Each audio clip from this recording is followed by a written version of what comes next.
Ladies and gentlemen, welcome back to the 2053 movie channel, and today I am happy to announce that the movie is basically done, or let's say 99% done. I have actually finished the editing this week, and next week I will do an internal screening just for a small group of testers who will give me some feedback, hopefully. And then finally the color grading should happen at the beginning of September, and then we are ready to send in the movie to festivals, competitions and so on. And many of you have already asked me for the premiere date, and I guess the best place to stay up to date is to follow this channel right here. As some of you may know, the original plan was to finish editing half a year earlier, like in the first quarter of 23, so we obviously have a delay.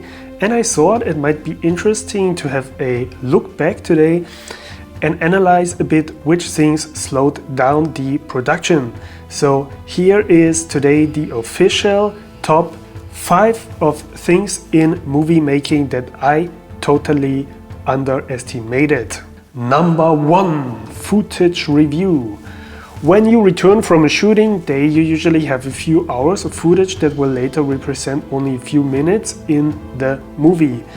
If you did a bunch of shooting days, you will suddenly realize, oh my god, I will have to review like 10 or 20 or more hours of raw material. But you cannot just watch it, you need to pick the best takes, so you might watch some stuff a few times, and stop, and think about it and so on. So just the selection of the best takes, it took me like 1 day per main character. While in the beginning, I don't know why, but I thought I could review one character in just 2 hours, like skip, and bam, take this, take that, but that took way more time than expected. Depending on your project, it may be a good idea to review the footage just after the shoot and not wait too much. So you will still have a fresh memory, eventually you can do the review faster. In many cases this will not be possible, like if you have a couple of shooting days of 12 hours each in a row. But if you can review right after shooting, I would probably recommend that. Second point, reshoots. In the beginning, I was so sure about my perfectly organized production schedule and that we will never ever need to reshoot any scene, but just when I was editing the very first chapter of the movie, I found one little interview take was missing, and I searched the footage like 3 times, and that take, we just did not shoot it. I just forgot to put it in the teleprompter script before the shooting day, so it was just not there. Also, there were a few takes that looked pretty okay on a shooting day, but during the edit it turned out that I need to replace them with new material. And so finally we had like one full reshoot day, and we had another 1 or 2 quick reshoots plus another 2 after shoots that were planned to be delivered by external, but they just could not do it as I wanted it, so we had to do it ourselves. And I'm just talking about a simple documentary style independent movie.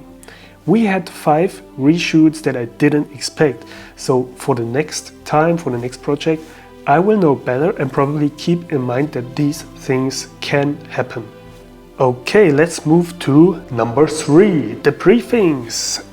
Now, here is a big point, especially when working with external or even within your team.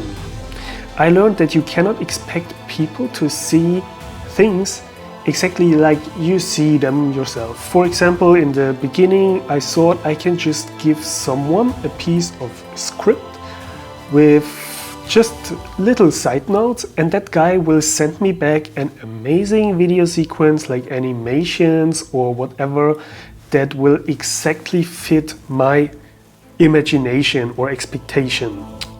But that, of course, turned out to be a big mistake. So I unexpectedly ended up writing super detailed descriptions for all the animations, where any item will move at what moment and so on and so on. And I chose also many stock footage clips myself. And all this work I didn't schedule, and all that is also a problem that roots back in my script that was not detailed enough in many parts. So here's my most important advice for any script writers. If you have an exact vision of a scene, write the script as detailed as possible, especially if your script will be redirected by someone else. Number 4 is very much related to number 3, and let's call it the reviews. And by reviews I mean primarily footage delivered by external, such as in our case the animations and some additional footage like news sequences and voiceovers and so on. In my schedule I didn't expect that almost any footage from external will go through 2 or 3 review loops, and each review loop means watching, analyzing, writing a to-do list, sometimes sending even samples or a draft or something. So in the whole movie we now have a total of 25 to 30 sequences delivered from external. And I thought in the beginning we could produce 3 of such sequences per week, but it turned out to take 30 weeks to produce all of them. Point number 5. Sound edit. Of course, as a music producer and sound engineer in the beginning I thought something like, well, the music part will be so easy for me, no need to worry about that. Fail.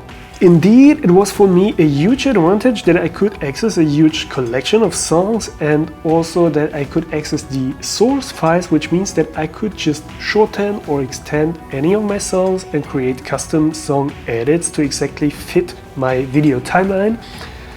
These things I could just do without help of an external music producer or editor, which was great.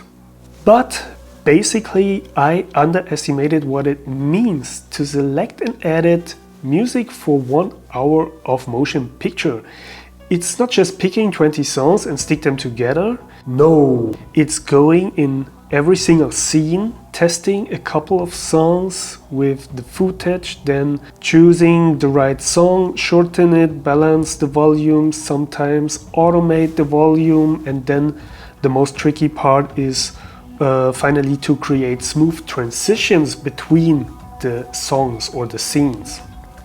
And looking back, I can say editing a short interview scene, sometimes it took me only half an hour for the video, but sometimes 2 hours of music and sound edit. Alright, I guess that's it for today. Thank you so much for watching the whole talk. I hope it will help you somehow for your future project.